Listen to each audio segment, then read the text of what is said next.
नमस्कार मित्रों, मेरा नाम श्रीनिवासाचार्य है। मैं TSRS नलवागु में काम करता हूँ। मेरे इस सत्र में आप सभी का स्वागत है। आज हम सर्वनाम के बारे में पढ़ने जा रहे हैं।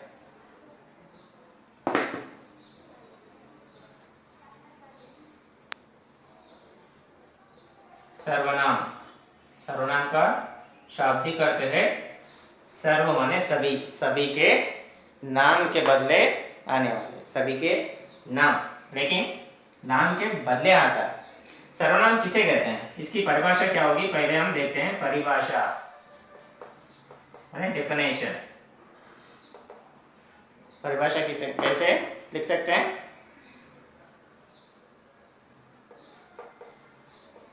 संज्ञा के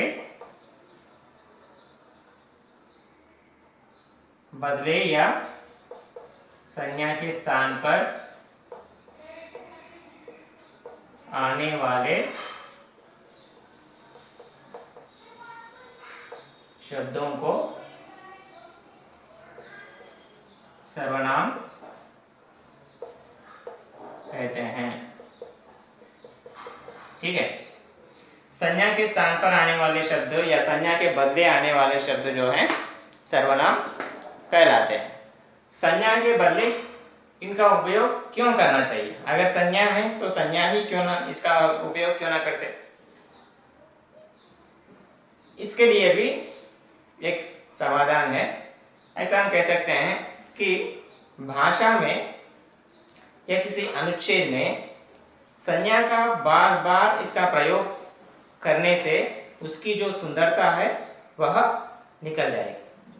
जैसे एक उदाहरण देता हूं, अगर राम के बारे में हमें कहना है तो राम एक अच्छा लड़का है। राम सुबह उठता है, वह नाश्ता करके पाठशाला चला जाता है। राम दोपहर में अपना भोजन करता है। राम शाम को घर वापस आता है। राम अपना गृह कार्य कर लेता है। इस तरह बार बार हम राम राम राम कहने से इस अनुच्छेद की जो सुंदरता है वह चली जाती है। इसीलिए राम के स्थान पर हम कुछ और शब्दों का प्रयोग करते हैं।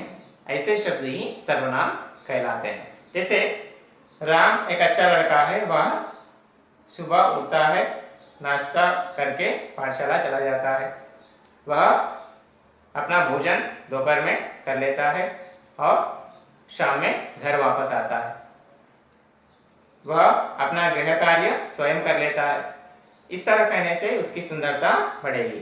इसीलिए सर्वनामों का उपयोग या प्रयोग भाषा में करते हैं। ठीक है, तो ये हुई सर्वनाम, सर्वनाम की परिभाषा। और इसके प्रकार, सर्वनाम के कितने प्रकार हैं जानते हैं? प्रकार इसके 6 प्रकार हैं। पहला है पुरुषवाचक सर्वनाम। दूसरा है अनिश्चयवाचक सर्वनाम। तीसरा है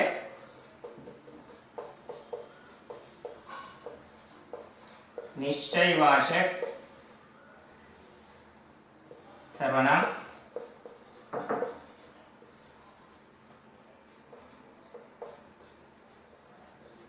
संबंधवाचक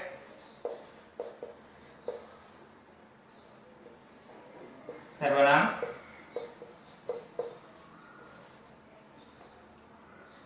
पांचवा है प्रश्नवाचक सर्वनाम। छठवा है निजवाचक सर्वनाम। ठीक है, कितने हुए? 6 प्रकार है। पुरुषवाचक सर्वनाम, अनिश्चयवाचक, निश्चयवाचक, संबंधवाचक, प्रश्नवाचक और निजवाचक सर्वनाम। इस तरह सर्वनाम के 6 प्रकार हैं। चलो अब देखते हैं इन प्रकारों में अंतर क्या है। पहला है पुरुषवाचक सर्वनाम। पुरुषवाचक सर्वनाम किसे कहते हैं? पुरुषवाचक सर्वनाम वक्ता माने स्पीकर, जैसे मैं आपसे बात कर रहा हूं, बात करने वाला अपने लिए या सुनने वालों के लिए या किसी तीसरे आदमी के लिए जिन सर्वनामों का उपयोग करता है उन सर्वनामों को पुरुषवाचक सर्वनाम कहते हैं। तो इस प्रकार से इसके कितने 3 प्रकार हुए, है ना। जैसे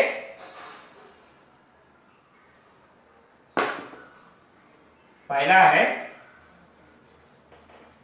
उत्तम पुरुषवाचक सर्वनाम। उत्तम पुरुषवाचक सर्वनाम। दूसरा है मध्यम पुरुषवाचक सर्वनाम। तीसरा है अन्य पुरुषवाचक सर्वनाम। इस प्रकार इसके 3 उपभेद हुए। तो उत्तम पुरुषवाचक सर्वनाम के अंतर्गत कौन कौन से सर्वनाम आते हैं? उत्तम पुरुषवाचक माने बात करने वाला अपने लिए जिन सर्वनामों का उपयोग करता है ऐसे सर्वनाम। जैसे मैं आपसे बात कर रहा हूं तो मैं अपने लिए किन सर्वनामों का उपयोग करूंगा? मैं। अगर बात करने वाला एक से ज्यादा है तो हम, एक वचन और बहुवचन, मैं, हम। सुनने वाले माने लिजनर्स, सामने वालों के लिए कैसे सर्वनामों का उपयोग करते हैं? जैसे तू, तुम, आप। तू, तुम, आप, ये 3। यहां तू, तुम, आप सामने वाले या सुनने वालों के लिए जब हम प्रयोग करते हैं या उपयोग करते हैं तो उस समय हमें एक बात ध्यान में रखना है कि अगर सुनने वाला हमसे बहुत छोटा है, जिसे आदर देने की आवश्यकता नहीं है, अगर ऐसा हम मानते हैं तभी तू का प्रयोग करना चाहिए, अन्यथा तुम या आप का प्रयोग करना चाहिए। अगर सुनने वाला हम हमारे उम्र के समान है, हमारे दोस्त है, तो तुम का प्रयोग कर सकते हैं।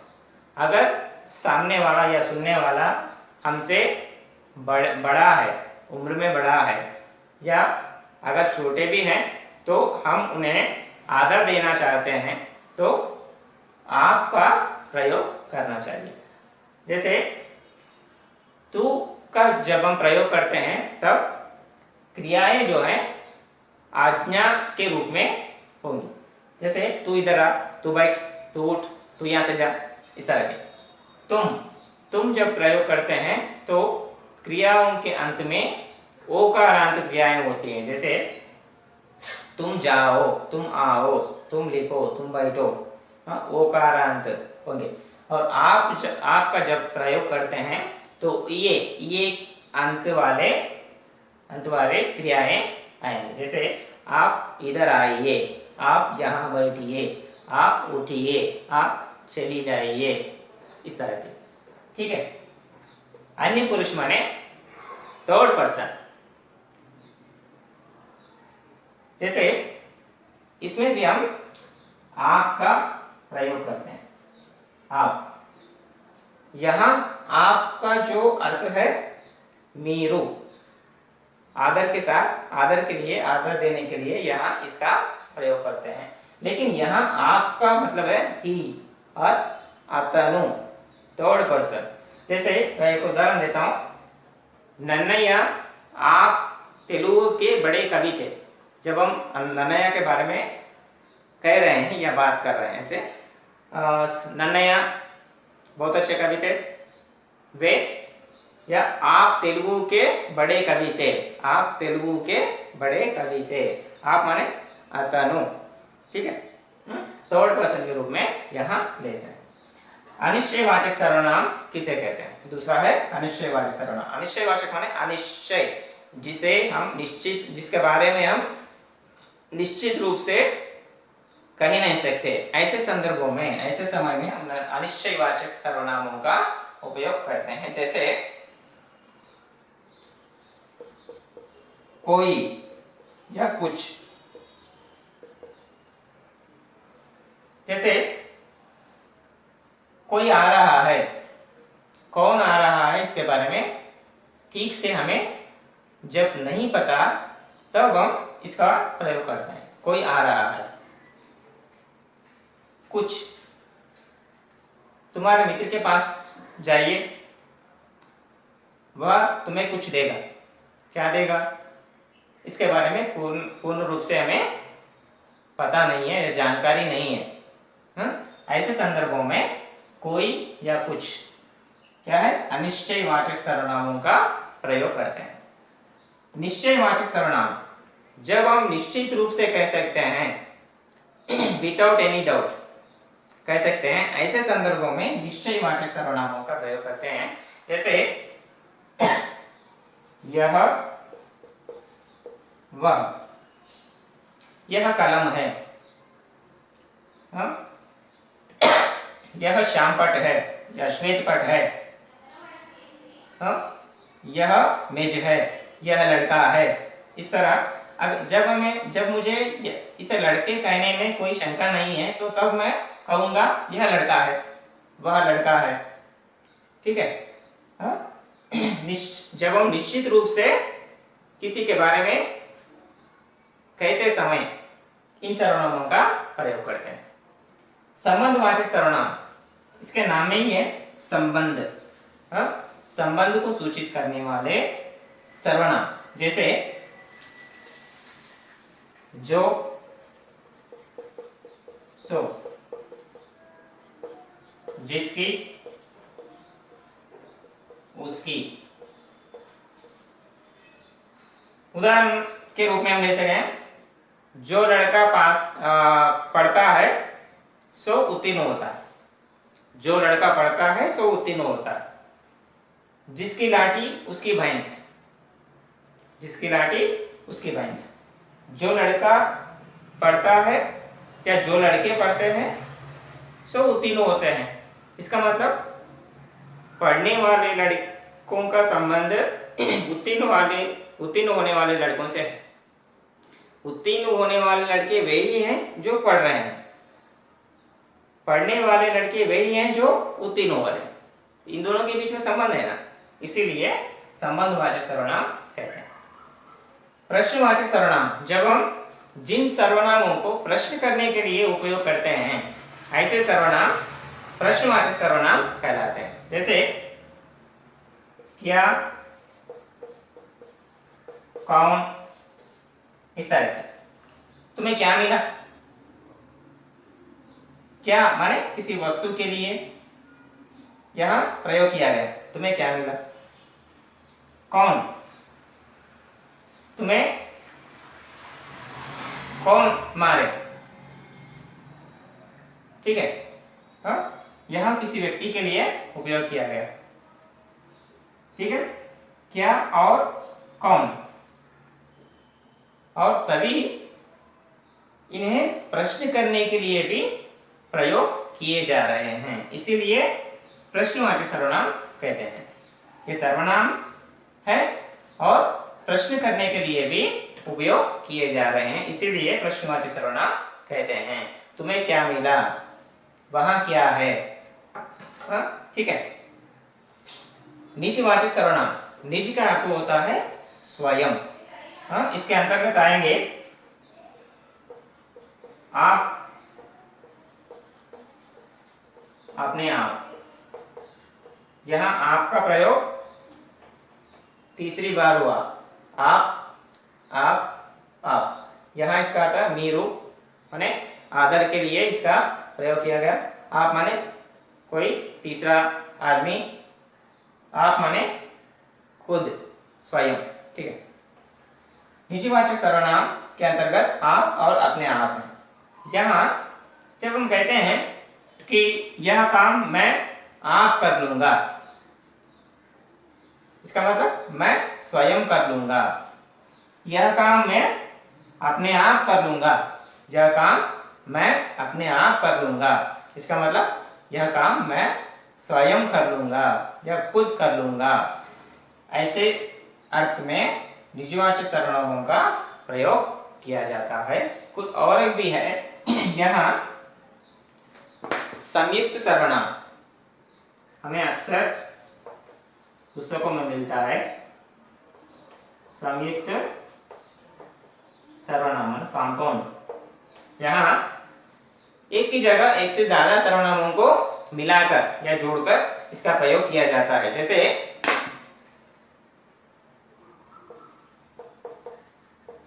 कोई ना कोई, कुछ ना कुछ, कुछ ना कुछ, कोई ना कोई, इस तरह के सर्वनाम एक से ज्यादा सर्वनामों को एक साथ प्रयोग किया जाता है। ऐसे सर्वनामों को संयुक्त सर्वनाम कहा जाता है। ठीक है, तो इस सत्र में हम लोगों ने सीखा कि सर्वनाम की परिभाषा क्या है, सर्वनाम किसे कहते हैं, और सर्वनाम के प्रकार, उनके नाम और उदाहरण सहित हम लोगों ने सीख लिए हैं। तो मुझे विश्वास है आप लोग अच्छी तरह से समझ पाए होंगे। धन्यवाद। अगले वीडियो में फिर मिलते हैं। Thank you.